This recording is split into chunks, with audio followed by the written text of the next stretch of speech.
भरत का मुख देखना पड़ेगा, मेरे जैसे पापी का मुख न देखना पड़े, इसलिए मेरे आने के पहले पिताजी ने प्राण त्याग दिया। मां, पिताजी भैया के कारण नहीं, इस अधम के कारण गए हैं मां। रात भर भरत जी रोते रहे,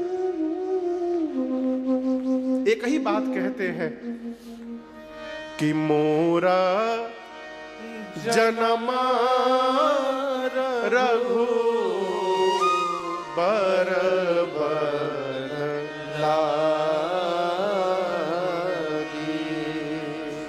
एक ही बात पूरी रात कहते रहे। सवेरा हुआ, गुरुदेव भगवान आए, सरजू जी के किनारे चंदन की लकड़ी की चिता सजाई गई और भरत भैया ने पिताजी को मुखाग्नि दिया है। दशगात्र हुआ, त्रयोदश संस्कार श्राद्ध कर्म हुआ। एक बात बताऊं, गुरु जी कहते थे एक प्रकार से दान करने को, भरत भैया 1000 प्रकार से करते।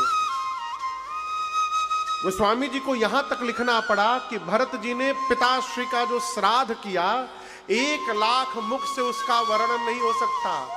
पितुहित भरत कीन्ह जस करनी, सो मुख 1,00,000 जाई नहीं परनी। मैं एक निवेदन करूं आप लोगों से, करूं? बोलिए। हाँ।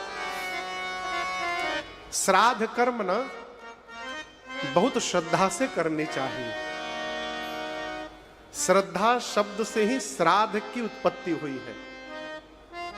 ये जो कर्म है, ये बताता है कि जाने वाले के प्रति हमारी क्या श्रद्धा थी, वही श्राद्ध है।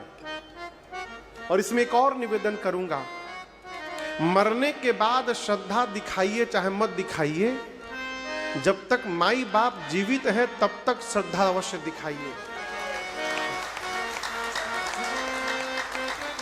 जीवन भर बाबूजी को अपने हाथ से कभी एक गिलास पानी नहीं दिया, अब मरने के बाद पिताजी के नाम से प्याऊ बनवा रहे हैं, ये सब बेकार है।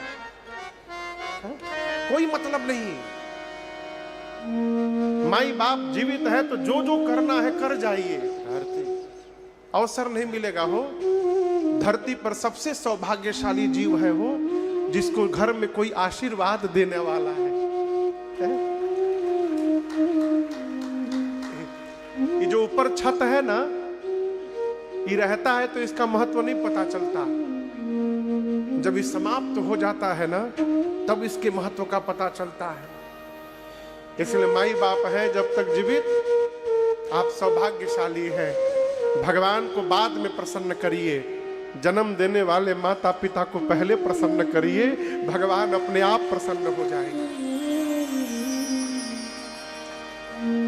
श्राद्ध कर्म पूर्ण हुआ और इसके बाद 2 दिन बाद श्रद्धांजलि सभा बैठी। पूरा परिवार, राज समाज, प्रजा के मुख्य गणमान्य अतिथि विराजमान है। भरत वशिष्ठ निकट बैठारे। गुरुदेव भगवान वशिष्ठ जी ने भरत जी को अपने पास में बिठाया। क्यों? जिसको समझाना होता है उसको बगल में बिठाया जाता है। हाथ पकड़ के, पीठ पकड़ के समझाना पड़ता है। बगल में बिठाया भरत जी को। गुरुदेव ने कहा, भरत, ब्रह्मा जी ने मनुष्य के हाथ में सब कुछ दे दिया, परंतु 6 वस्तुओं पर मनुष्य का कोई अधिकार नहीं है। कितने वस्तुओं पर?